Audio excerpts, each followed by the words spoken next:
네, 오늘 누가복음 1장 80절부터 보겠습니다. 아이가 자라며 심령이 강하여지며 이스라엘에게 나타난 날까지 빈들에 있으니라. 네, 세례 요한이죠. 네, 세례 요한이 영이 강해졌다. 혼이 아니라 영이 강해졌다. 하는 것은 영이 강하니까 뭐 혼을 이길 수 있죠.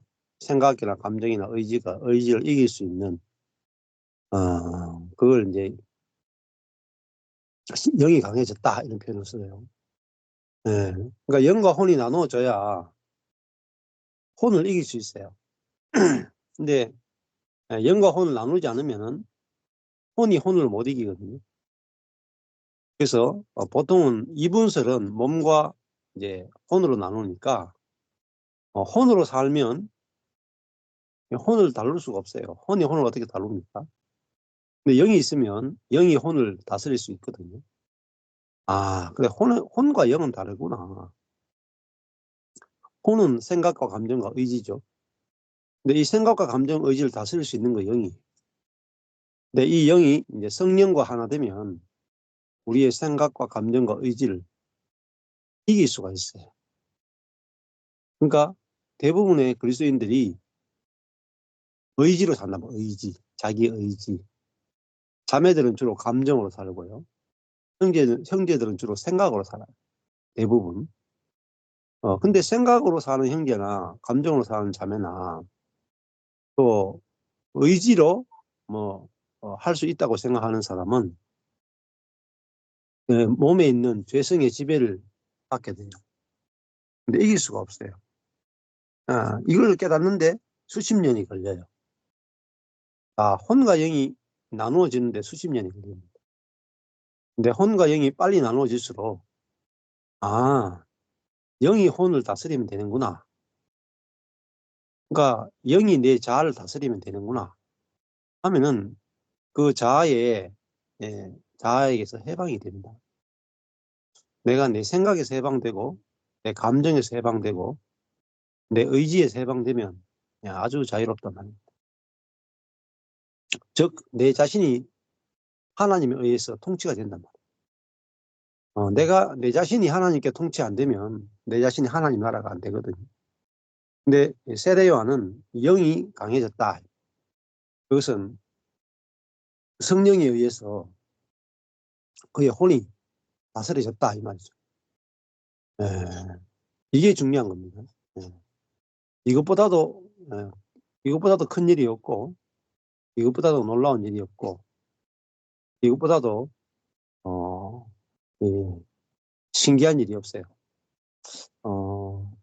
모든 사람은 다 혼으로 사는데 정말 그 영으로 혼을 이길 수 있는 이것은 정말 놀라운 삶의 비밀이라고 볼 수 있어요. 그런 사람들이 희귀하기 때문에 만나면은 정말 다르고 이 영의 열매가 저절로 이제 맺혀지게 되는 거죠. 그래서 이 세례 요한은 영이 강해져서 이스라엘에게 나타나는 자기를 드러내는 그런 날까지 빈들에 있었다. 뭐 빈들하는 것은 뭐 아무것도 없는 곳이잖아요. 그래서 이 빈들에 있었다 할 때 이제 보통 세례 요한을 아마 에세네파에 속하지 않았는가 이런 생각들 많이 해요. 에세네파는 메시아가 오실 것을 준비해서 성전도 타락했고 또 유대교도 이제 이방인들에 의해서 그걸 부정하게 되었고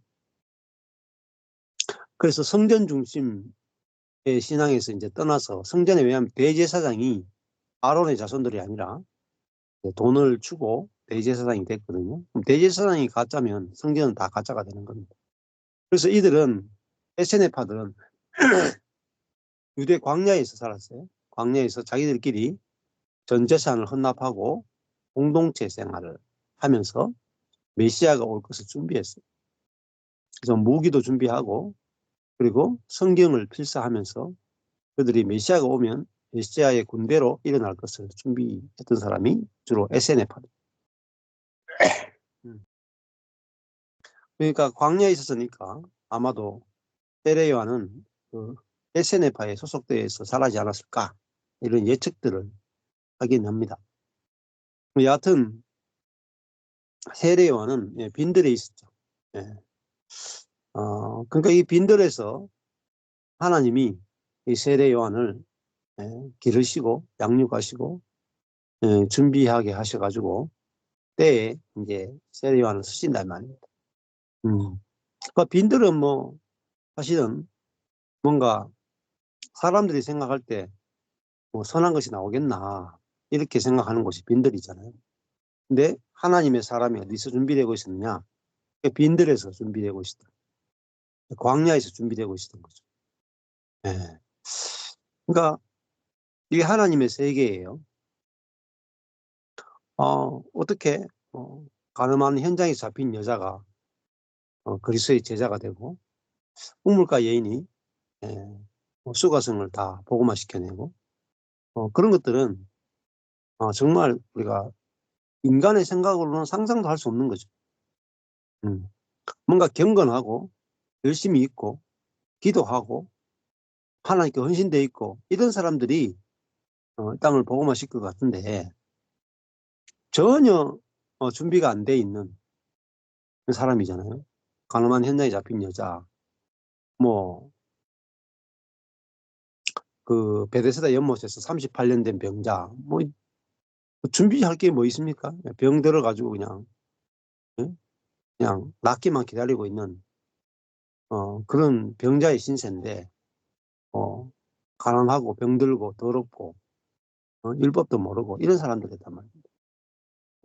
근데 복음이 어디에 비쳤느냐? 1장 79절에 어두움과 죽음의 그늘에 있는 그늘에 앉은 자에게 비쳤다. 자, 그러니까 복음은 빛인데 그 빛이 어두움과 죽음의 그늘에 앉은 자, 그러니까 절망 가운데 있는 자들에게 비쳤다. 그랬더니 그들이 그 은혜의 빛을 보자마자 그들이 죽음의 그늘에서 살아나서 부활해서 그들이 본 빛을 증거했단 말이에요. 자, 그러니까 하나님의 일은 어디서 준비되느냐? 빈들에서 준비된다. 야, 저기서 뭐가 나오겠나? 하는 곳에서 준비돼. 그러니까 유명하다는 곳에서 준비되지 않습니다. 항상 그래요. 요셉이 요셉이 애굽 대학교에서 나오느냐? 아니, 감옥에서 나왔어요. 감옥에서 하나님의 사람이 준비되어 있다면 절대 나올 수 없는 곳이죠. 그러니까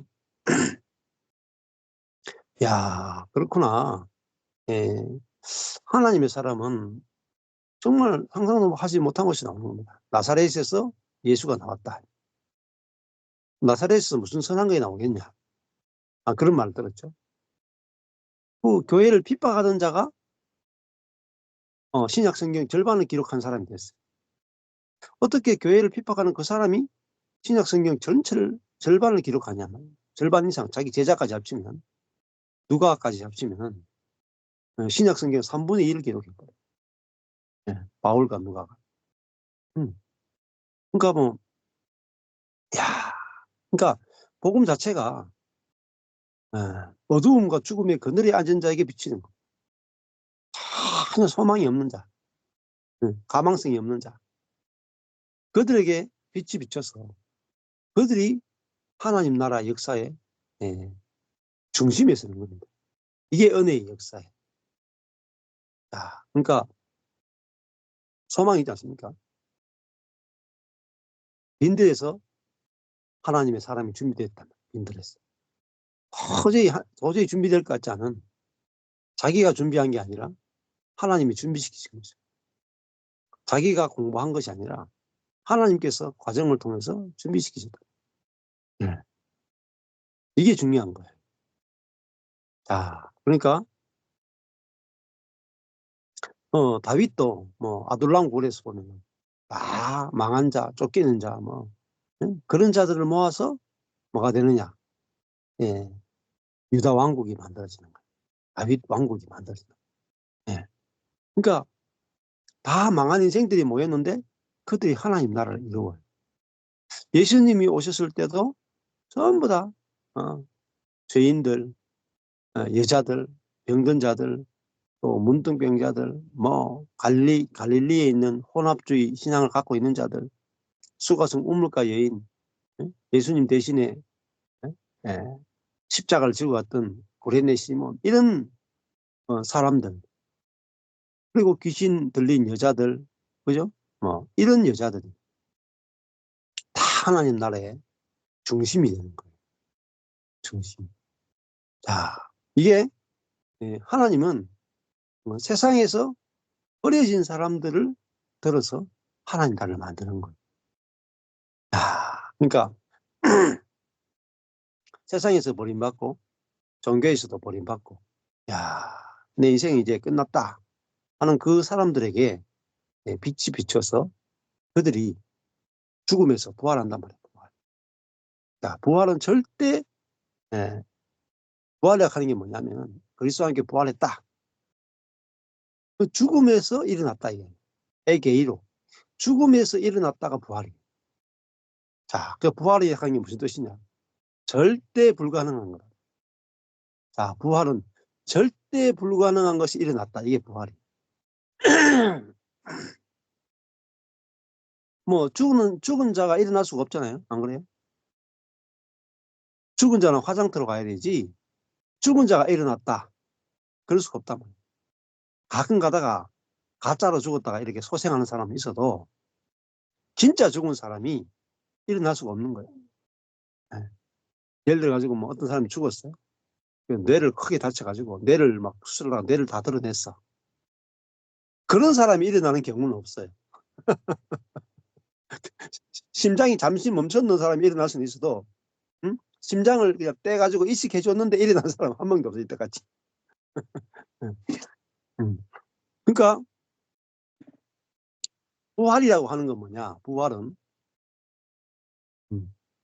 절대 불가능해. 절대 불가능. 일어날 가능성이 0.0001%도 없는 절대 불가능해서 일어나는 사건, AKA로 일어나는 사건이 부활입니다. 그러니까 우리가 부활신앙이라고 하는 것은 병든 자가 일어나는 게 아니고 죽은 자가 일어나는 거예요. 이게 부활이에요. 죽은 자가. 그러니까 이게 그냥 병 고치는 은사하고 죽은 자가 부활하는 거하고 이거는 그냥 세계가 달라져요. 병 고치는 은사, 별거 아니에요. 병 고치. 병든 자 고쳐봤자 또 죽어. 시간만 연장시킬 뿐이라. 그러니까 병 고치는 의사 별거 아니에요. 근데 죽은 자가 살아난다. 정말 놀라운 일이죠. 인류 역사상 이런 일이 없었어. 그러니까 옛사람이 죽고 이것도 없었단 말이에요. 옛사람이 죽고 새로운 피조물로 부활한다. 이전에 없던 피조물로 부활한다. 이거는 정말 상상도 할 수 없는 일들이 일어나는 거예요. 그러려면 죽었다가 분명해야 돼요. 죽었다가. 네, 아까 전에 어떤 누구하고 전화를 했었는데 여러분 자신을 날마다 죽여야 됩니다. 날마다 자기를 부인하고 주를 좇아야 됩니다. 날마다 자기를 죽여야 됩니다. 그 설교를 많이 하는 분들은 사실 안 죽었어요. 안 죽었어. 죽어본 적이 없어. 음. 죽은 사람은 날마다 죽노라 하는 게 뭔지 아세요? 날마다 죽노라. 자기를 막 죽인다는 뜻이 아니에요. 날마다 죽는다 하는 것은 날마다 내가 예기치 못한 일들이 일어난다는 거예요. 자기로서는 감당할 수 없는 일들이 일어난단 말입니다. 그래서 날마다 죽는 거예요. 그 말은 또 다른 말 하네요. 나로서는 아무것도 할 수 없는 상황에 놓인단 말이에요. 그게 날마다 죽는 거예요. 근데 날마다 죽는다는 말은 날마다 부활한다는 뜻입니다. 절대 불가능한 상황에서 하나님의 절대적인 은혜로 막 살아나는 거예요. 환경에서, 핍박에서, 고난에서, 가난에서, 염려에서 막 살아나는 거예요. 이게 부활이에요. 그러니까 막 나는 날마다 나를 쳐 죽인다, 쳐서 죽인다, 쳐서 복종시킨다. 예. 그렇게 하는 뜻이 아니에요. 그거는 좀 율법입니다. 율법. 정하지도 않아요. 날마다 자기를 쳐서 복종시키는 사람한테 가서 그냥 일대기 한 방 탁 때리면 그냥 바로 그냥 쳐서 복종이 안 돼. 예. 그래서 나아가 죽는 비결은 길 하나밖에 없어요. 죽었다. 죽었다. 그리스도와 함께 죽었다. 이거 외에 자아가 죽는 다른 길은 일절 없습니다. 죽으려고 노력해서는 절대 안 죽습니다. 네. 자, 이 세례요한이 빈들에 있었는데, 네, 빈들에 있는 장소가 중요한 게 아니라 그 빈들에서 하나님께서 세례요한을 기르셨단 말이에요. 하나님께서 그를 준비시켰다. 하나님께서 그를 쓰셨다. 그렇죠? 사람이 세례요한을 준비시킨 게 아니에요. 학교가 준비시킨 게 아니고, 신학교가 준비시킨 게 아니고, 훈련소가 그를 준비시킨 게 아니에요. 빈들, 아무도 훈련시킬 사람이 없어. 오직 하나님이 그를 준비시킨다. 이게 하나님의 히든 카드, 히든 카드. 그러니까 하나님은 지금도 우리가 모르는 사이에 빈들에서 사람을 준비시킨다. 쓰기 위해서. 모세도 광야에서 40년 동안 준비됐다. 근데 우리가 생각하는 준비하고 달라요. 우리는 뭔가 막 공부하고 막 스펙을 쌓고 막 그게 준비라고 생각하는 거예요. 막 기도하고 막 이런 게 준비라고 생각하는 거예요. 아니, 하나님이 어떤 사람을 준비시킬 때는 뺄셈이에요. 뺄셈. 빼는 겁니다. 물 빼는 거예요. 네. 왕자의 지혜, 왕자의 능력, 왕자의 판단력, 왕자의 힘, 왕자의 권위, 왕자의 열정. 그러니까 천연적인 모든 것들을 물로 싹 다 빼버려요. 열정도 다 빼버리고, 지혜도 빼버리고, 능력도 빼버리고, 네? 인맥도 빼버리고, 보기에 좋은 것도 다 빼버리고, 나이도 빼버려. 40살에 80살 되고. 이게 하나님의 준비입니다. 하나님이 어떤 사람을 준비시킬 때는 뺄셈으로 준비시킵니다. 덧셈이 아니에요, 덧셈. 우리는 자꾸 덧셈을 준비라고 생각하는 거예요. 네. 그래서 십자가는 마이너스다 이런 표현이에요. 십자가는 마이너스. 그러니까 아무것도 없을수록 준비가 된 거예요. 능력도 없고 말주변도 없고 계획도 없고 응? 네. 그래서 나는 주의 일을 하기에 합당치 않습니다 하는 그 사람이 가장 합당한 사람. 네. 천연적인 그 사람이 다 물이 빠진 사람이에요. 빈들에서. 그래서 이제는 뭐 주님이 쓰기에 딱 좋은 사람이에요. 자기 게 없으니까. 자기 게 다 빠졌으니까. 자기의 지혜가 빠졌고 자기의 계산이 빠졌고 천연적인 뭐 능력이나 은사를 믿는 것도 다 빠졌고 아무것도 없는 그야말로 빈들 같은 사람이죠. 빈들. 아무것도 없는 사람. 이게 빈들이에요. 예, 빈그릇 같은 사람이에요. 예. 그러니까 하나님께서 빈들 같은 사람이니까 하나님이 그 안에서 충만하게 마음대로 일할 수 있는 사람이 빈들 같은 사람이에요. 그걸 내가 만드느냐 아니에요. 하나님이 그렇게 만드신다. 네. 그러니까요. 제가 일을 하거나 살거나 사역을 할 때 항상 뭐로 하게 되느냐. 빈그릇 같이 하는 거. 나 자신을 더 지혜롭게 하고 나 자신을 더 갈고 닦고 나 자신을 더 준비시키는 게 아니라 나 자신을 빼는 거예요. 나를 빼면 사실은 그리스도가 나와요. 자, 그러니까 쉽죠. 내가 뭔가 막 훈련돼야 되고 막 강해져야 되고 내가 준비돼야 되고 막 이런 게 아니에요. 네. 주님이 내 색깔을 싹 뺀다면 돼. 나의 색깔을 싹 빼고 주님이 마음대로 물들일 수 있는 사람. 주님 마음대로 쓸 수 있는 거예요. 네. 그러니까 주님의 일이 주님의 색깔이 잘 물들고 주님의 색깔이 저절로 나타날 수 있는 거죠. 그게 바로 세례 요한이에요. 자, 그러니까 예를 들어서 생각해 보세요. 세례 요한도 지 인생 살고 싶지 않을까요? 네. 여러분 뭐 남의 인생이니까 막 함부로 생각하시면 내 인생 아니라고. 뭐 빈대래 사는 게 어땠어? 메뚜기가 석청 먹고 사는 게 어때? 남의 인생이니까 여러분 그렇게 말하죠. 여러분한테 그렇게 살아라고 해보세요. 이게 응? 이게 받아들여지나? 예.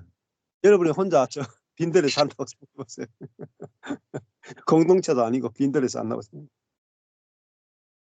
그러니까 누가 빈대래 살 수 있겠어요? 누가 빈대래 살라고 하면 살 수 있겠어요? 뭐 자기로서 살 수 없는 사람 아니겠어요? 자기로서 살 게 없는 사람. 자기로서는 이제 볼장 다 봤다면 나는 이제 내 인생 야 손댈 게 없다.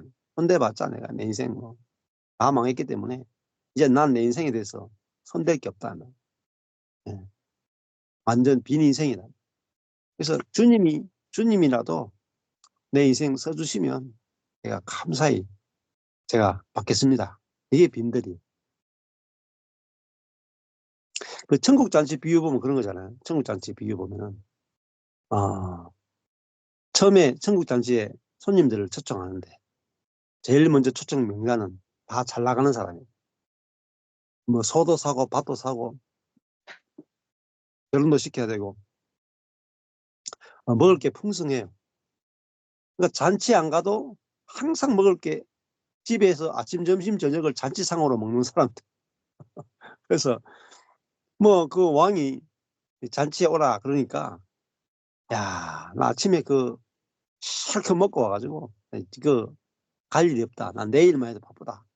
그런 사람들은 아무도 왕이 만든 잔치에 오질 않습니다. 자기 스스로 자기 인생의 잔치를 가지고 있는 존재예요. 그래서 안 가요.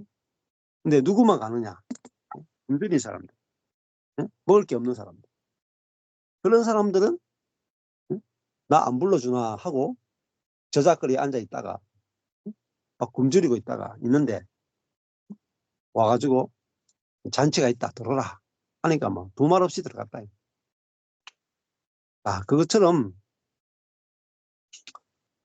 저도 마찬가지고 우리가 내일을 망한 사람은 내일이 없단 말입니다. 내일이 없고 그냥 저작거리에 앉아가지고 누가 나 일 안 시켜주나 하고 기다린 거예요. 일용직 근로자처럼. 근데 주님이 와서 하루에 한 데나리온 줄 테니까 일을 하라. 그러니까 뭐 일 없는 사람인데 일 시켜주니까 너무 감사하죠. 한 데나리온까지 준다 그러니까. 그 사람들이 신기하게도 천국을 경험한단 말입니다. 자, 그래서 예를 들어 가지고 제 유튜브를 이제 어떤 사람들한테 줘요. 어떤 사람이 듣고 막 내가 뭐 찾고 찾았던 한 30년 찾던 걸 찾았다 이 말입니다. 화채 감수인 보화를 찾았다. 요즘 저한테 전화 오는 분들이 하루에 한 두세 분도 오는데 목사님 제가 30년 동안 찾던 걸 찾았습니다. 30년 동안. 찾고 찾아가지고 내가 야 목이 말라가지고 내가 죽을 뻔했는데 찾고 찾았던 거를 어디에 찾았습니다. 이렇게 전화 와요. 너무 좋아가지고 이제 이 아는 사람한테 보내. 근데 보냈는데 반응이 시큰둥해. 좋아. 나는 이렇게 좋은데 저 사람 왜 저랬지? 그 사람이 되게 경건한 사람이거든. 되게 경건한. 근데 보내보면은 반응이 없어. 왜 그러냐면 진짜 그 사람이 자기 자신에 대해서 절망하셔야 돼요. 자기 자신에 대한 절망이 있는 사람은 내가 죽었다 하면은 막 기쁜 소식이야. 근데 자기 자신에 대해서 절망하지 않은 사람은 내가 꼭 죽을 필요까지는 있나? 좀 고쳤으면 안 될까요? 이 좋은 것 왜 죽이십니까? 이 좋은 것은 다 남기시고 나쁜 것만 죽이십시오. 그거 제가 동의하겠습니다. 그게 뭐냐? 아간이에요, 아간. 여리고성 정복할 때, 예, 하나님께서 여리고성에 있는 모든 것을 싹 다 불태우라 그랬거든요. 근데 아간이 여리고성에 딱 들어갔는데 혼자 딱 들어가니까, 이야, 그, 그 그, 모피코트가 있는 거야. 신할산 모피코트. 그거 보는 순간에, 아니, 이거를 왜 불태우냐 말이야, 이거를. 어? 금과 은이 있는데, 이걸 왜, 땅에 묻느냐 말이야. 이게 무슨 죄가 있냐 말이야. 이 신할산 외투하고 금과 은을 가져와서 하나님을 위해서, 가족을 위해 쓰면 얼마나 좋겠냐 말이야. 그래서 아가는 자기 보기에 좋은 것을 남겼단 말이야. 근데 그 아간 때문에 아이성 전투에서 실패하게 되고 이스라엘 민족이 큰 위기를 맞게 되죠. 자, 그러니까 내게 있는 좋은 것, 내게 있는 좋은 것 속에 뭐가 숨어 있느냐? 내 자랑이 숨어 있고, 내 교만이 숨어 있고, 내 의가 숨어 있고, 선악의 지식이 숨어 있죠. 그래서 우리는 단순히 죄 용서받는 게 아니라 죽어야만 부활의 생명이라 하는 것은 부패하지 않는 생명입니다. 우리 태어날 때 아담의 생명을 갖고 태어났기 때문에 아담의 생명 속에는 항상 부패한단 말이에요. 우리 빵을 구입하면 한 3, 4일 지나면 빵이 못 먹죠. 그 안에 그 부패하는 균이 많아져 가지고 결국은 빵을 못 먹게 되죠. 마찬가지로 우리 천연적인 사람은 그 속에 자기 중심성과 교만과 선악의 지식, 이게 감추어져 있는 거예요. 그래서 시간만 지나면 다 부패해요, 모든 사람. 그래서 처음에는 아주 맛있는 빵이죠. 처음에는 맛있는 목사라. 처음에는 아주 신실한 성도라. 근데 시간이 지나면 그 속에 있는 부패한 본성이 그 사람 전체를 다 부패시킵니다. 이게 뭐냐? 구약의 역사예요. 다윗도 마지막에 부패하고 솔로몬도 부패해요. 그렇죠? 그걸 통해서 야, 역시 사람은 전형적인 사람은 안 되는구나를 확실하게 보여주는 것입니다. 야, 그러니까 그 사람이 내가 고쳐쓸 사람이 아니라 죽고 부활할 사람이구나. 이것이 아주 중요한 빛입니다. 그러면은 그러니까 다른 사람을 볼 때도 고쳐쓰려고 하지 않아요. 그리고 다른 사람을 고치려고 하니까 항상 문제가 되죠. 저 사람의 어떻게 좀 저 부분만 좀 고치면 좋겠다. 부부지간에도 저 부분만 좀 고치면 좋겠다. 그냥 사람은 고쳐쓰는 게 아닙니다. 고쳐쓰는 게 아니라 죽었다가 부활해야 돼요. 사람은 절대 고쳐쓸 수 없어요. 이게 너무 중요한 겁니다. 누가복음 이제 2장으로 넘어가 보면은 그 1장에서 결국은 세례 요한을 사람이 스스로 훈련하거나 누가 훈련해 준 게 아니라 하나님이 준비시킨 게 중요하다. 우리도 마찬가지예요. 여러분이 인생을 살아왔는데 여러분이 스스로 훈련한 것 같아도 하나님이 여러분을 훈련시켰답니다. 그래서 지금 여기까지 오게 하셨답니다. 그걸 인식하는 게 아주 중요하죠. 네, 이때에 가이사 아구스토가 영을 내려 천하로 다 호적하라 했다. 네. 가이사 황제죠. 황제 아구스토 황제가 법령을 내려가지고 모든 사람들이 다 고향으로 돌아가서 호적을 해라. 인구를 조사하기 위해서 명령을 내렸죠. 자, 이 황제는 그냥 자기 뜻대로 자기가 하고 싶은 일을 하고 있는 거예요. 그런데 하나님은 황제의 이 명령을 이용해서 당신의 뜻을 이루신단 말이에요. 이게 중요한 거예요. 자, 이 호적은 황제는 가이사 아구스토고 수리아에서 총독은 구레뇨예요. 구레뇨가 수리아 총독되었을 때 첫 번째 한 것이다. 그러니까 역사적인 배경을 정확하게 이야기해 주죠.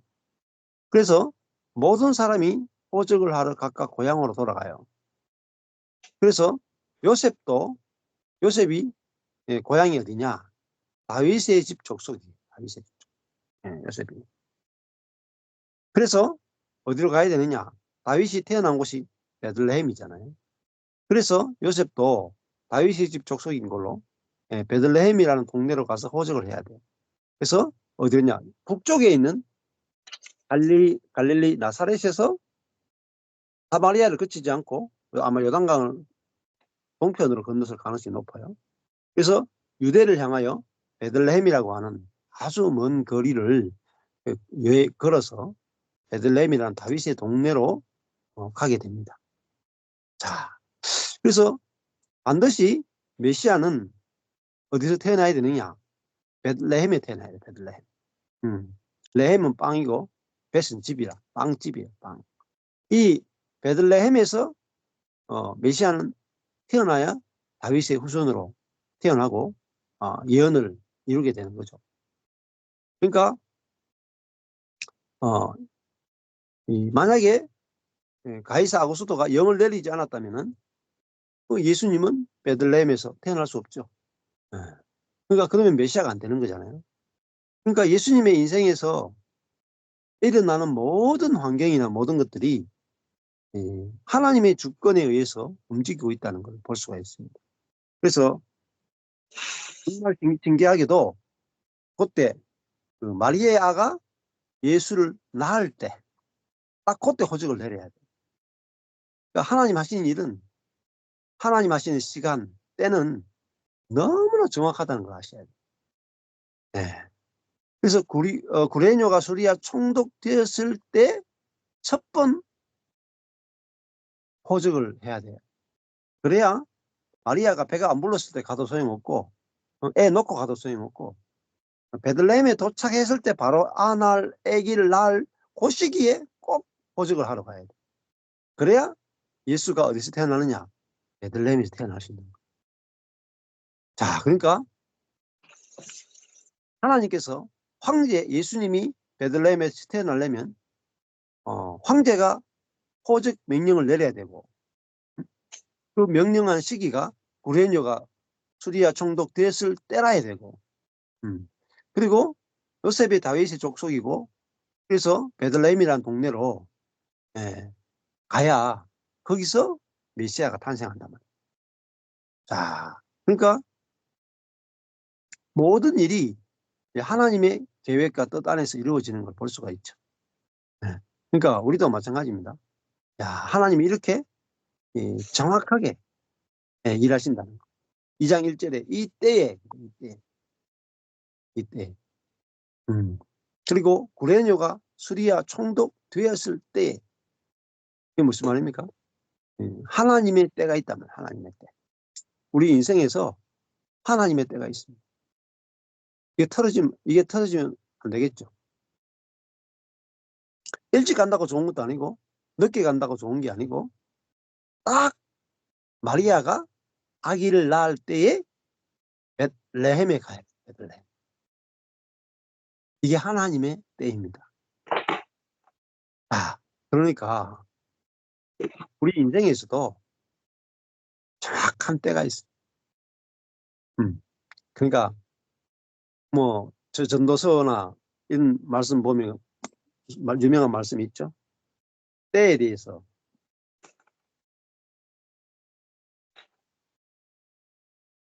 때가 있잖아요. 우리가. 유명한 말씀이 있죠. 날 때가 있고 죽을 때가 있고. 뭐 전도서 3장에 보면 3장 2절에 보면 1절 2절 보면 천하에 범사가 기한이 있고 모든 일은 기한이 있고 모든 목적이 이룰 때가 있다. 때가 있습니다. 날 때가 있고 태어날 때가 있고 죽을 때가 있어요. 그러니까 야, 죽을 때가 있습니다. 그거 아셔야 돼요. 태어날 때가 있고 죽을 때가 있다. 또 심을 때가 있고 또 심은 것을 뽑을 때가 있고 거둘 때가 있습니다.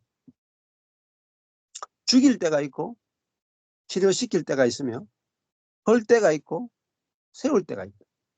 울 때가 있고 웃을 때가 있으며 슬퍼할 때가 있고 춤출 때가 있으며 돌을 던져버릴 때가 있고 돌을 거둘 때가 있다.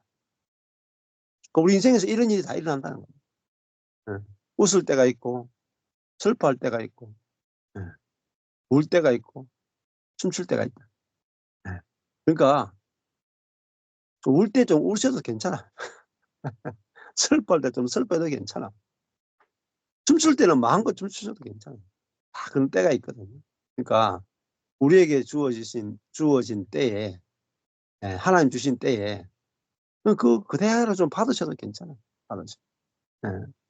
그렇잖아요. 인생에 이런 일들이 희노애락 기쁘고 노여워하고 슬퍼하고 즐거워하는 이런 일들이 우리 인생에 있잖아요.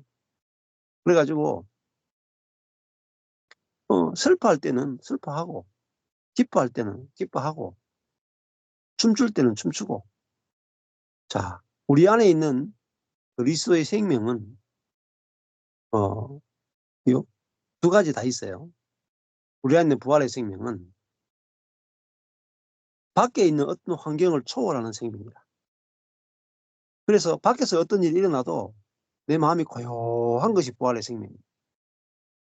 이것도 부활의 생명이고 또 부활의 생명은 이것도 있어요. 이타적인 생명입니다.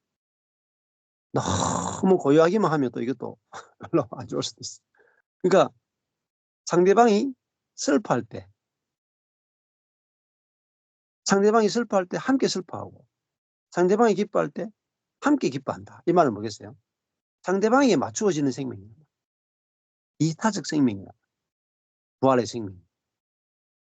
그래서 이번에도 한 자매분이 그런 간증을 하더라고요. 제가 지난주 할 때 율법이 있는 자에게는 율법이 없는 자 같이 하면 안 된단 말이에요.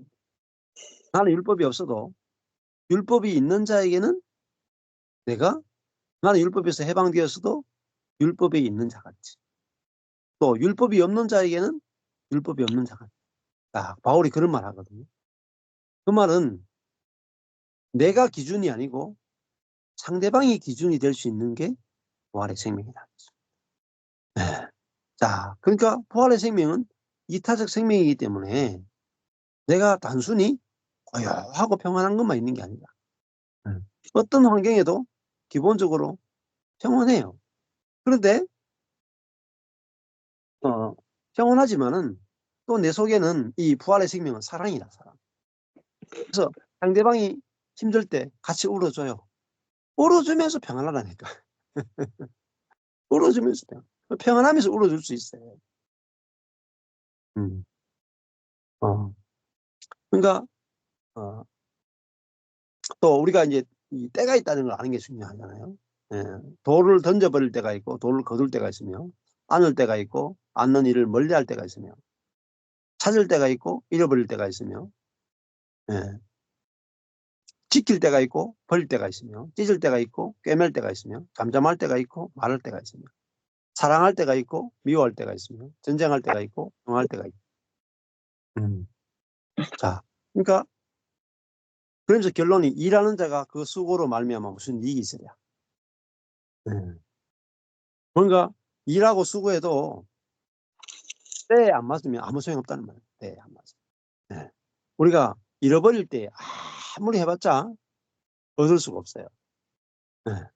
그러니까 우리의 수고로 인생이 결정되는 게 아니라 때가 결정한다는 거예요. 때가. 그래서 하나님의 때가 너무 중요한 거예요. 옛날에 이런 말 하잖아요. 물 들어올 때 노져라. 물 들어올 때 노져라. 그러니까 물 안 들어올 때 노져면 힘들어. 예. 그러니까 예, 교회도요. 망할 때가 있고 흥할 때가 있습니다. 성도들이 나갈 때가 있고 들어올 때가 있고. 그러니까 망할 때 너무 힘들어하지 마세요. 예. 또 흥할 때가 있다면. 예. 자, 흘러갈 수 있는 게 아주 중요한 거죠. 자, 그러니까 반드시 하나님은 당신이 행하시는 정확한 때가 있습니다. 예. 우리의 눈으로 안 보이죠. 왜 이때에 가이사 아구스도가 영을 내렸는가? 왜 구레뇨가 수리아 총독되었을 때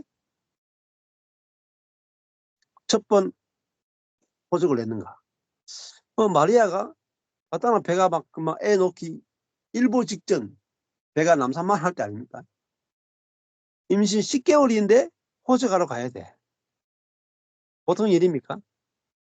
왜 하필 이때 배가 남산만 할 때 왜 지금 호적하러 가야 되냐 말입니다. 우리가 객관적으로 생각하면 진짜 안 좋은 때예요. 애가 바로 나올 찰나에 호적하러 가야 돼. 그 턱수 먼 길을 걸어서. 얼마나 안 좋은 때입니까? 그냥 육적으로 생각하면 정말 하나님 살아계십니까? 이렇게 할 수 있는 데란 말이에요. 근데 우리의 생각으로 보면 그렇단 말이에요. 우리가 생각하는 시기로 보면 그렇단 말이에요. 그런데 그것은 하나님이 예비한 때고 정확한 때예요. 그래야만 마리아가 이때 배가 아무리 부르고 아무리 힘들어도 베들레헴에 가야 돼. 거기서 예수를 낳아야 진짜 메시아가 되는 거예요. 베들레헴에서 태어난 아기 예수가 거기서 태어나야만 메시아가 된다. 그러기 위해서 하나님께서 일하셨고 객관적으로 보면 굉장히 힘든 상황이지만은 하나님의 놀라운 손길이 그 힘든 일 가운데 있었다. 근데 우리가 눈이 어두워서 하나님의 일을 못 볼 뿐이지 하나님의 일은 너무나 정확한 거예요.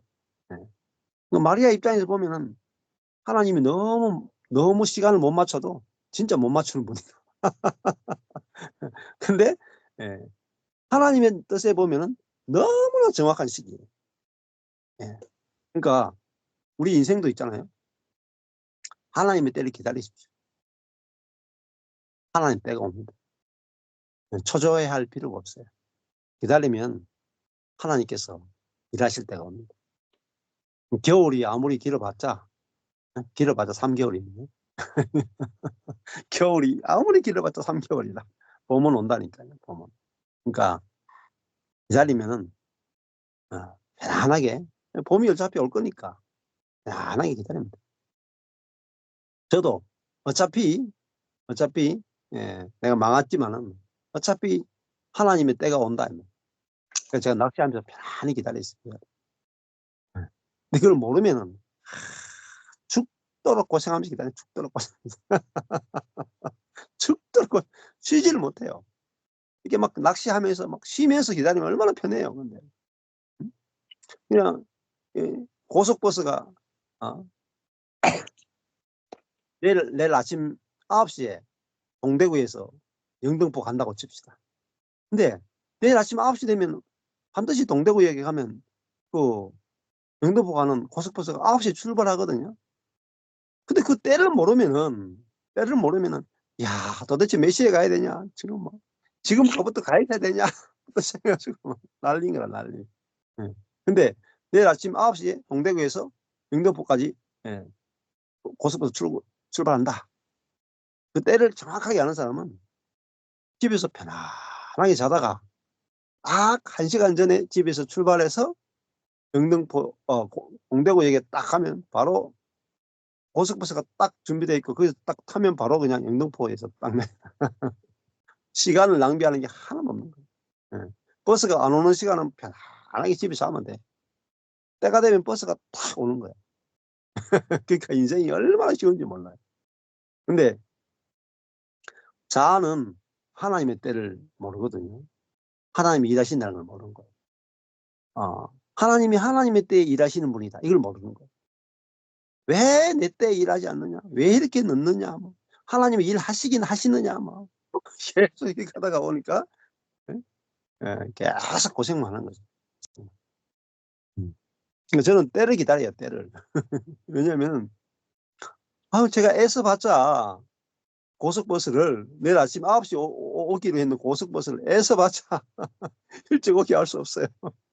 운전기사 막 깨워야 되지, 버스 불러야 되지. 얼마나 말도 안 되는 일입니까? 그 시간에 가면 될 일을 쓸데없이 고생한단 말이에요. 그러니까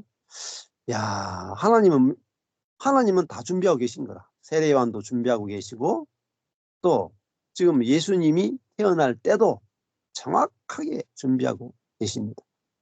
놀랍게 시간을 준비하고 계시다. 그러니까 저도 14년 동안 놀면서 때만 기다린 거야, 때만. 때가 온다, 때가. 하나님의 때가 온다. 왜? 뭐 괜히 불렀겠어요? 괜히 복음을 깨닫게 했겠어요? 하나님의 계획이 있단 말입니다. 그래서 복음을 주시고 하나님이 일하고 싶은 게 있으니까 복음을 깨닫게 하시지 않겠어요? 그러니까 저는 낙심하고 살아도 괜찮아요. 제가 답답한 게 없어. 안 그래요? 제가 뭐 사역을 열심히 해야 될 게 뭡니까? 천당까지 지금 천국까지 다 지금 다 얻어놨는데 뭐 얻을 게 뭐 있겠어요? 그러니까 그냥 주님이 일하실 때를 기다린 거예요. 그냥 기다리고 주님이 급하시고 주님의 때에 일이 일어나야 가장 효과적으로, 가장 빠르게, 가장 놀랍게 일이 일어나는 거예요. 그래서 기다리시면 돼요. 저도 이제 기다리니까 하나하나 하나님께서 준비를 시키시고 또 유튜브도 하게 하시고 또 그동안 한 명, 두 명 보내가지고도 다 말씀을 전하게 하시고 그러면서 성경을 다 강의하도록 한 명, 두 명 보내가 성경을 다 강의하도록 다 시킨 거예요. 그러니까 숫자가 중요한 게 아니라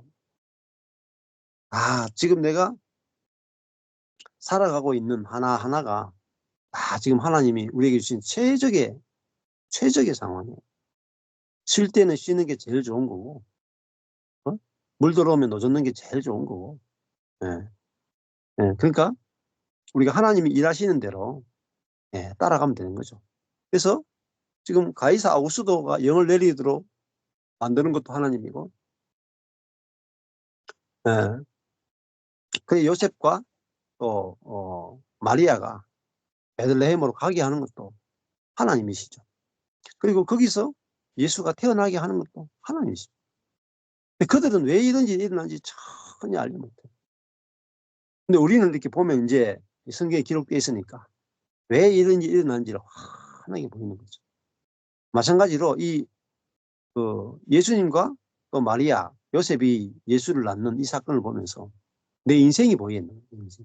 이분의 인생, 이분들의 인생이 아니라 내 인생이 보여야 돼요. 하나님이 내 인생을 어떻게 이끌어 가시는가. 그죠? 근데 이들은 왜 하필이면 호적을 하러 가야 되냐. 왜 하필이면 베들레헴에 가느냐. 왜 하필이면 거기서 예수를 낳아야 되는지 전혀 알지 못했어요. 네? 하나님 안에서는 반드시 마리아가 베들레헴에서 예수를 낳아야 되는 거예요. 그렇기 때문에 이 모든 일들이 일어난 거예요. 불편하지만 다행입니다. 자, 그래도 우리도 마찬가지죠.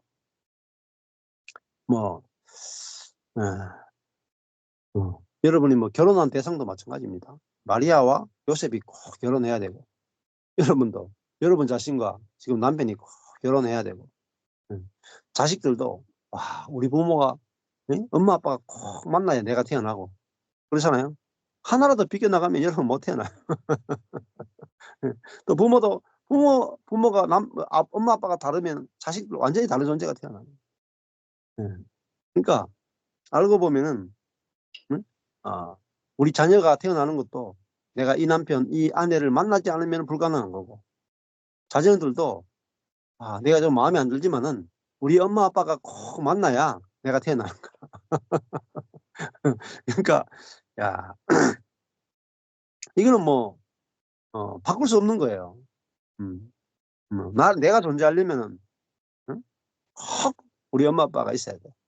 예. 설사 우리 엄마 아빠가 나를 버렸다 할지라도 꼭 그분들끼리 만나야 돼. 그렇지 않으면 내가 없다니까요. 내가 없다니까. 예. 그렇잖아요.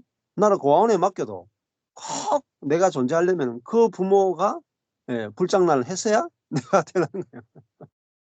그러니까 하나도 버릴 게 없는 거라. 하나도 버릴 게 없는 거야. 그렇잖아요. 내가 존재하려면은 그 일이 없고는 내가 존재하지 않는 거라. 그렇잖아요. 그러니까 지금 이 마리아와 요셉과 예수님에게 일어나는 이 일들은 그냥 우연하게 일어나는 일 같아도 정확한 거예요. 정확한 거예요. 그러니까 저도 제가 꼭 대구에서 태어나야 됐고 꼭 경산에서 목회해야 되고 꼭 망해야 됐거든. 그러니까 하나도 버릴 게 없는 거라. 내가 또 박신금이라는 빡신 여자하고 딱 결혼해야 되고 그래야 우리 애가 4명이 딱 만나지는 거라. 버릴 게 하나도 없는 거라. 버릴 게. 만약에 여기서 하나라도 삐끗하면 이제 막 다른 애가 태어나고 막 일들이 다르게 벌어지는 거죠. 자, 오늘 중요한 게 하나님의 때가 있다면 하나님의 때가. 망할 때가 있고 흥할 때가 있어요. 그러니까 망하는 것도 하나님이 망하게 하시고 흥하게 하는 것도 하나님이 흥하게 하시면 흥해지는 겁니다. 내가 아무리 잘해도 하나님 망하게 하시면 망해야 돼요. 내가 아무리 못나도 하나님이 흥하게 하시면 흥하게 됩니다. 그러니까 걱정할 필요가 없어요. 하나님의 때에 하나님의 손에 달려 있습니다. 이것만큼 쉬운 인생이 어디 있겠어요? 인생이 이렇게 쉬워요. 쉬워. 야, 때가 있단 때가. 하나님은 정확한 때에 일하시기 위해서 준비해야 인생을 딱 가면은 가이사 아우수도가 영을 내리는 때가 딱 되면은 마리아와 요셉이 베들레헴에 딱 가게 돼 있고 거기서 예수가 딱 태어나게 돼 있다. 그전에는 아무 일도 안 일어나요. 근데 그때가 되면 다 맞춰가 일어난다니까요. 요셉도 막 감옥에 있다가 정확한 때가 되면은요 바로 총리가 돼버려요. 그게 하나님의 때란 말이에요. 그러니까 저도 뭐 망한 교회에 있는데도 하나님의 일하실 때가 있다는 걸 알거든요. 하나님. 그러니까 편안하게 안식하면서 쉬면서 간단 말이에요. 근데 요즘 막 너무 일이 많아. 그러니까 이렇게 망한 목사가 일이 이렇게 많아가 되겠습니까? 그죠? 그러니까 놀 때가 있고 일할 때가 있다니까요. 그러니까 저희 아내가 저보고 여보 이렇게 놀아도 되나? 이렇게 일이 없어도 되나? 이랬다니까. 제가 여보 기다려봐라. 나중에 돼가지고 입에 단내가 나가지고 쉬고 싶다 할 때가 있을 거라. 그게 농담인 줄 아는 거야. 농담인 줄. 아니에요. 저는 진담을 한 거예요. 진담을. 근데 그 말을 어떻게 알아듣겠어요? 예. 이렇게 망한 사람이 앞으로 바빠질 일이 뭐 있겠어요? 근데 이거 지금 한국에서 제일 바쁜 목사 중에 한 명이 됐다. 그러니까 이러다가 또 쉬게 하시면 또 한국에서 제일 한가한 목사가 될 수도 있으니까.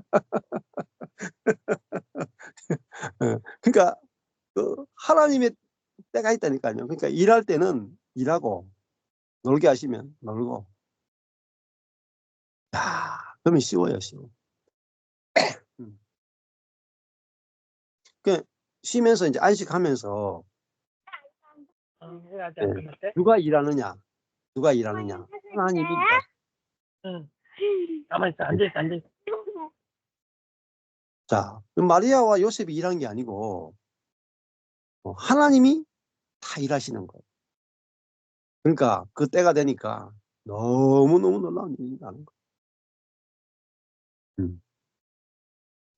자, 네. 그러니까 이 하나님이 일하신다. 2장 5절을 보니까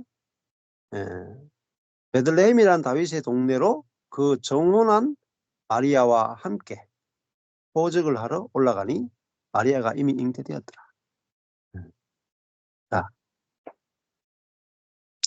그 다음에 2장 6절 거기 있을 그때에 때잖아 또 때. 때가 아주 중요합니다. 해산할 날이 찼다. 그러니까 10달 되면 때가 나오잖아요. 우리 속에 예수 생명이 있으면 10달 되면 예수 생명이 나와요. 자, 근데 여자가 결혼해가지고 임신을 했는데 애를 임신했어요. 딱 조사해보니까 1개월이라요. 1개월. 근데 야, 앞으로 9개월을 기다려야 되나? 응? 야, 좀 땡기자. 막 땡겨가지고 5개월 만에 나는 5개월 만에 빨리 좀 나왔으면 좋겠다. 막 운동하고 막 노력하고 막 애한테 뱃속에 있는 애한테 빨리 나오라 그래가지고 5개월 만에 태어나면 애가 저기 7푼이 8푼이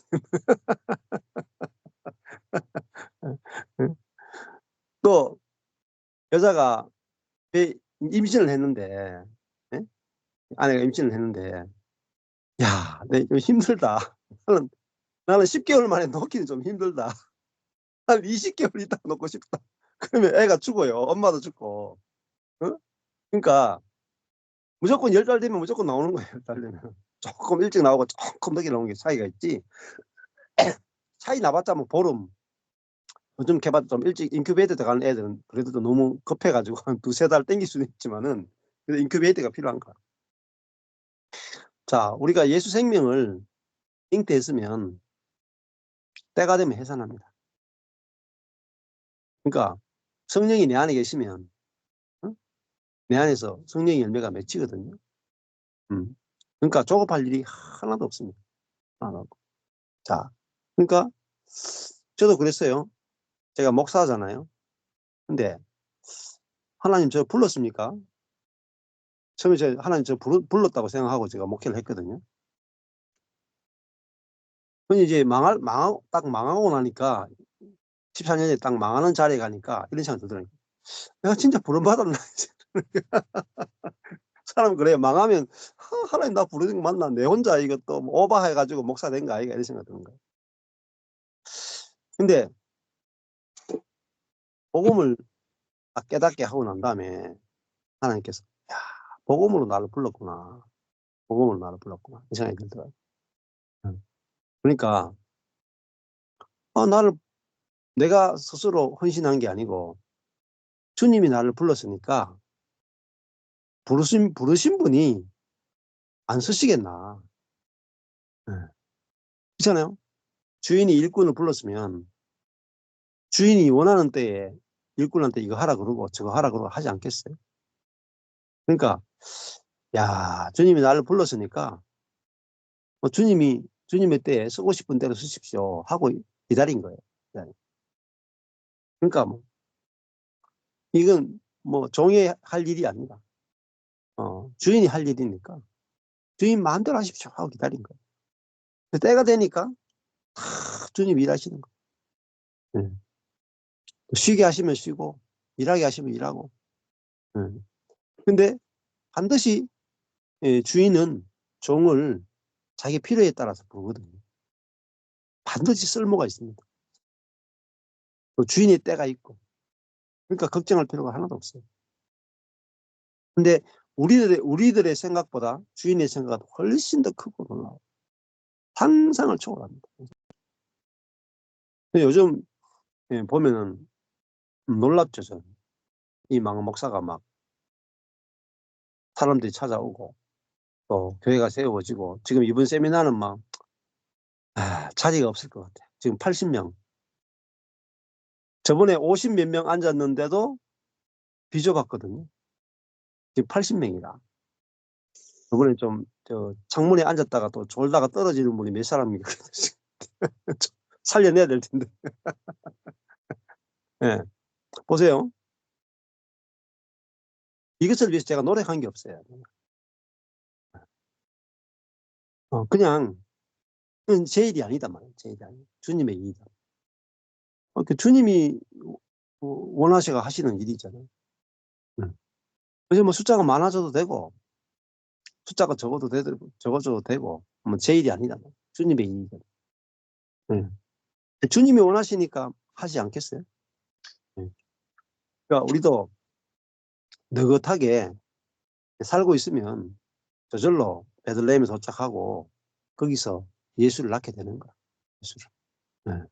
그러니까 뭐 급할 일도 아니고 게으를 일도 아니고 그냥 그 하나님을 아는 지식 가운데서 살아가면 돼요. 자, 그 사실 지금 뭐 이런 서울교회도 그렇고 광주교회도 그렇고 다른 교회도 보면은 아주 놀랍게 일들이 일어나고 있죠. 네. 근데 뭐 사실 저는 이런 일들이 다 옛날에 다 알고 있었어요. 이런 일들이 일어날 줄. 이런 일이 일어날 수밖에 없고 지금 일어나고 있는 일은 그냥 시작에 불과해요. 시작. 네. 우리가 전하는 은혜의 복음과 십자가 죽음과 부활의 복음은 너무나 놀라운 복음이기 때문에 지금 일어나고 있는 일은 그냥 아주 작은 시작에 불과해요. 네. 훨씬 더 크고 놀라운 일들이 일어날 거예요. 근데 그거는 이미 다 알고 있는 이야기. 왜냐하면 복음 자체가 갖고 있는 복음의 능력 때문에 또 하나님의 갈망이기 때문에 우리의 어떤 계획이나 우리의 능력 때문이 아니라 하나님이 이 복음을 위해서 자기 아들을 내어주고 성령을 보내면서 삼위 하나님이 행하셔서 만들어진 게 복음이다. 하나님의 모든 지혜와 모든 목적이 다 합쳐진 게 복음이에요. 그러니까 이 복음에 하나님의 모든 열심이 다 들어있어요. 그러니까 이 일은 안 될 수가 없는 거야, 복음은. 왜? 하나님의 모든 관심이 다 복음에 다 쏟아집니다.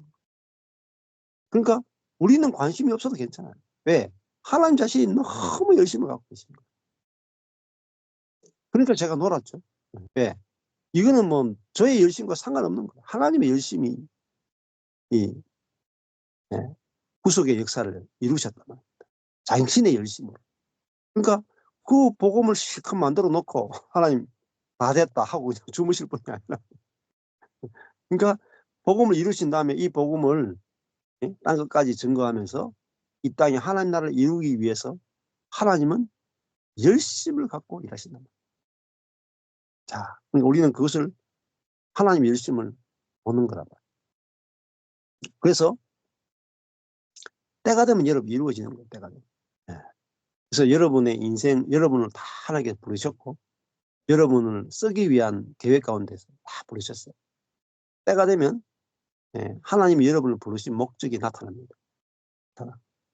그러니까 조급할 필요가 하나도 없어요. 그냥 여러분이 복음 자체를 알고 복음 자체를 누리고 있으면 돼요. 뭐 제가 되면 다 되는 겁니다. 저를 보세요. 교회가 이 모양 이 꼴인데도 되잖아요. 때가 된 여러분도 때가 되면 된다니까. 때가 되면 하나님이 여러분을 부르셨기 때문에. 자, 7절에 보면은 맏아들을 낳아서 강보로 사서 우유에 주겠다. 자, 구유라고 하는 것은 말먹이통이죠. 거기에 누이죠. 그러니까 뭐 누일 데가 없는 거잖아요. 진짜로. 그러니까 짐승의 먹이통이잖아요. 구유가 짐승의 먹이통. 그럼 그것도 이렇게 해석하기도 하죠. 예수님은 짐승의 먹이로 오셨다. 어린 양으로서 짐승에게 잡아먹히기 위해서 오셨다. 네. 이게 어린 양의 운명이라. 근데 자기가 잡아먹혀서 누구를 살려요? 짐승을 살리는 거. 이게 사랑이잖아요. 예수님도 십자가에서 당신이 죽으심으로 우리를 살리기 위해서 오셨다. 이게 부활의 생명입니다. 그러니까 내가 죽고 그리스도가 살면 그리스도의 마음이 우리 가운데서 실제가 돼. 그래서 뭐가 나오냐?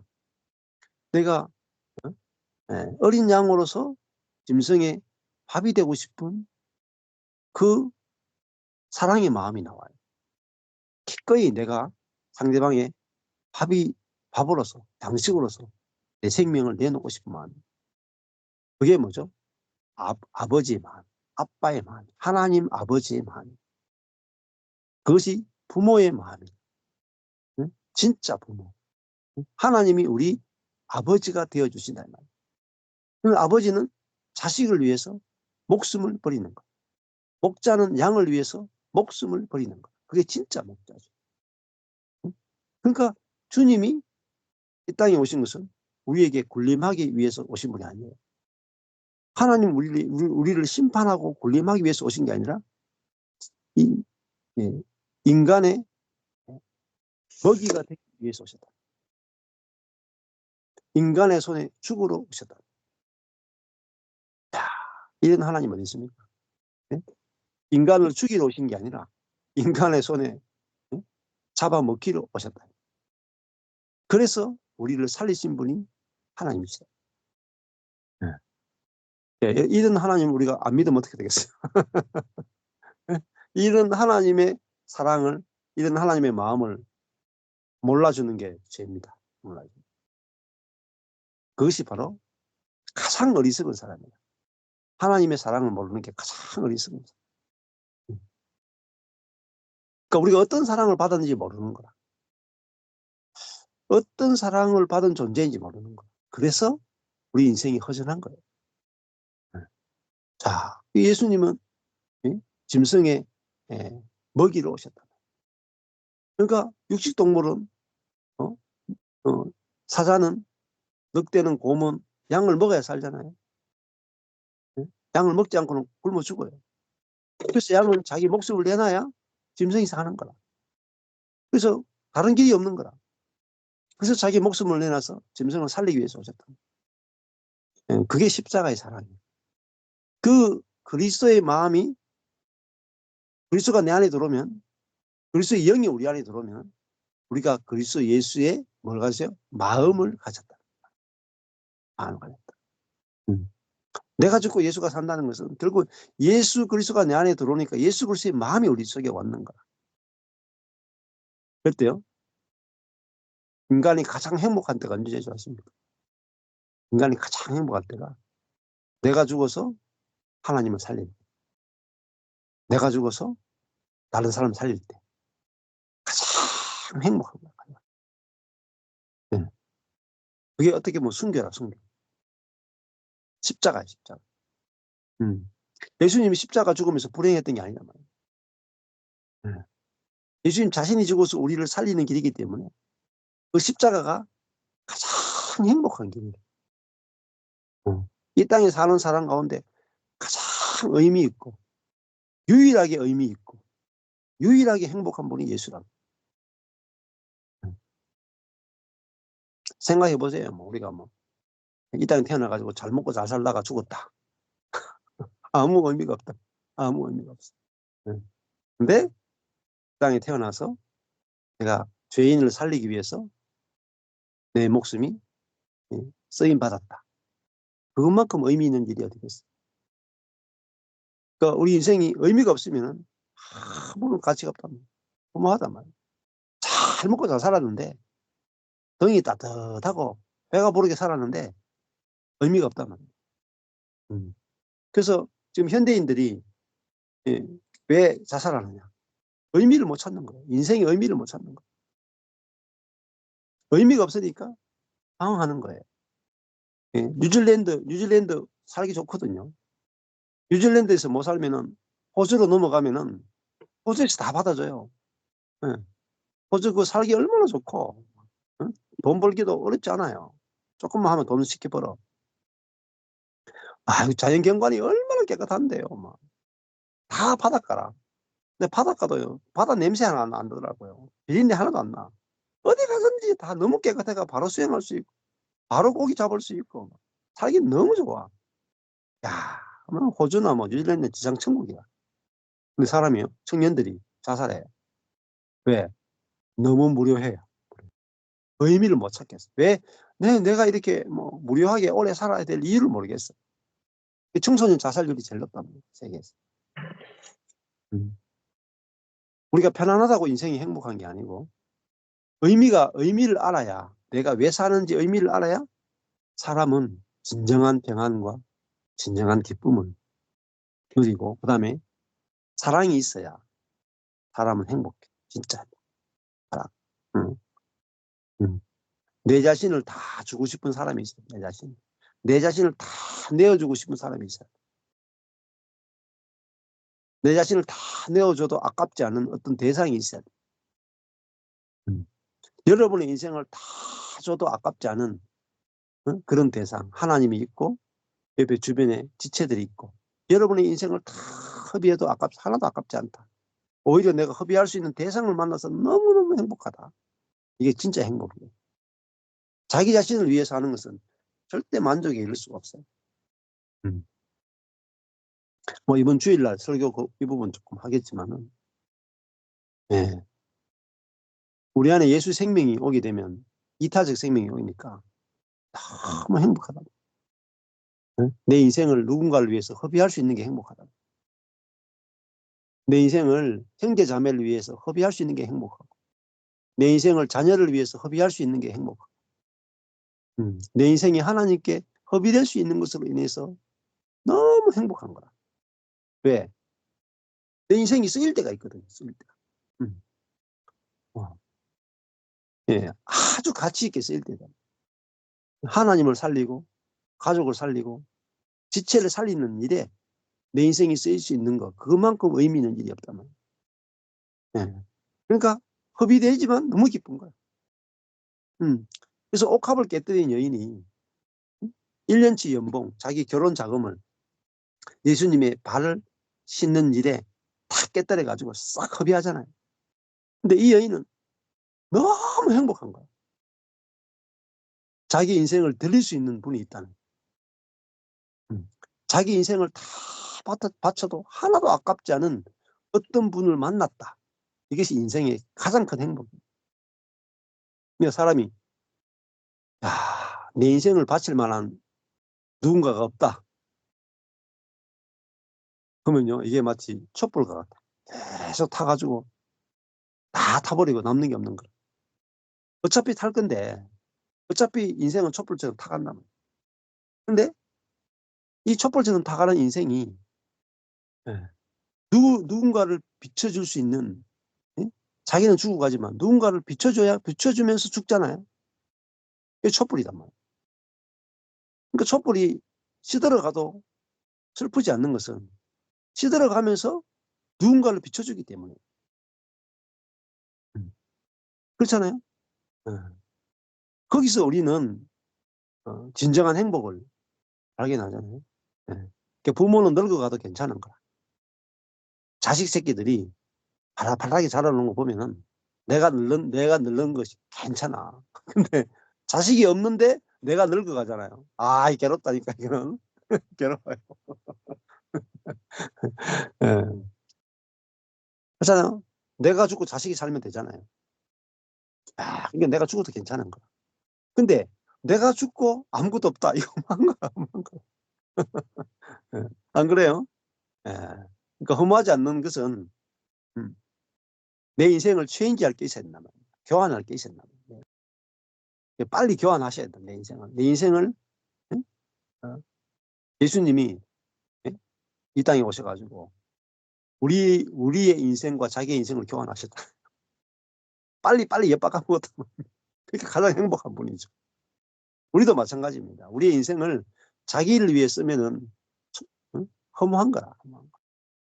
근데 야, 내 인생이 하나님의 손에 쓰임 받는 인생이구나. 응? 형제를 위해 쓰임 받고 내가 누군가를 살리기 위해서 내 인생이 쓰임 받고 있구나. 얼마나 의미로 충만합니까? 뭘 해도 의미로 충만하죠. 그러니까 이 마리아가 뭐 베들레헴에 가서 예수를 낳는 거 얼마나 충만합니까? 그냥 아무 데서나 낳는 거하고 베들레헴에 가서 예수를 낳는 거 이거 얼마나 놀라워. 그 성경에서 얼마나 의미가 있으면 기록까지 했겠어요. 이 인생이 정말 행복한 거죠. 그리고 막 강보에 싸가지고 구유에 누워 있다. 이것도 얼마나 가치 있는 겁니다. 객관적으로 보면 정말 슬픈 거거든요. 안 그래요? 객관적으로 보면 애를 누일 데가 없어가지고 어디에 말구유통에 누이냐 이랬는데 야, 예수님이 살아갈 인생을 예표하는 것으로서 구유에 예수님을 누있단 말입니다. 객관적으로 보면 슬프죠. 근데 의미적으로 보면 너무나 감사한 거예요. 야, 침대 위에 안 누이고 말먹이통에 누워있다.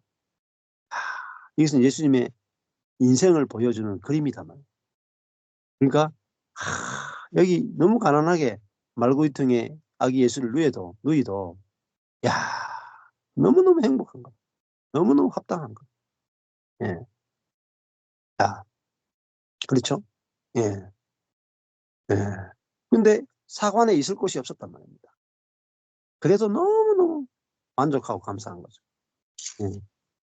자, 그래서 우리 인생도 내가 사관에 누일 곳이 있느냐, 아니면 그 누일 곳이 없어가지고 고유에 누이느냐, 그게 중요한 게 아니고 내 인생이 누구에 의해서 쓰임 받느냐, 의미가 있느냐, 이게 중요한 거죠. 그러니까요, 제가 뭐 교회가 망해도 행복한 거예요. 야, 우리 교회가 망해가지고 다른 교회를 살릴 수 있다면, 야, 의미 있잖아요. 우리 교회가 말구유, 짐승의 먹이가 되고 우리가 죽어서 다른 교회를 살릴 수 있다면, 그 자체가 의미로 충만하잖아요. 그래서 행복한 거죠. 난 내 교회 잘 되고 남 교회 죽여봤자 뭐 숫자는 불어날지 몰라도 의미가 없잖아요. 의미가. 가치가 없잖아요. 그러니까 하나님은 우리를 의미 없는 일을, 무가치한 일로 우리를 쓰기 원하는 게 아니라 당신이 계획한 일을 위해서 우리를 정말 하나도 벌릴 것 없이 이렇게 베들레헴에 가서 아기를 낳고 말구유에 낳게 하는 이 작은 일도 하나님 나라를 위해서 예수가 어떤 삶을 살 것인지 보여주는 예표로서 이 사건을 쓰셨다. 그러니까 우리의 인생이 하나님의 손에 들리면은 모든 일이 다 쓰임 받게 되는 것입니다. 예. 그래서 오늘 하나님의 때에 대해서 또 한번 살펴봤고, 여러분도 하나님의 때를 좀 보는 눈이 열려서 하나님 때에 이루어질 것을 기대하고 소망하며 살 수 있으면 좋겠습니다. 감사합니다.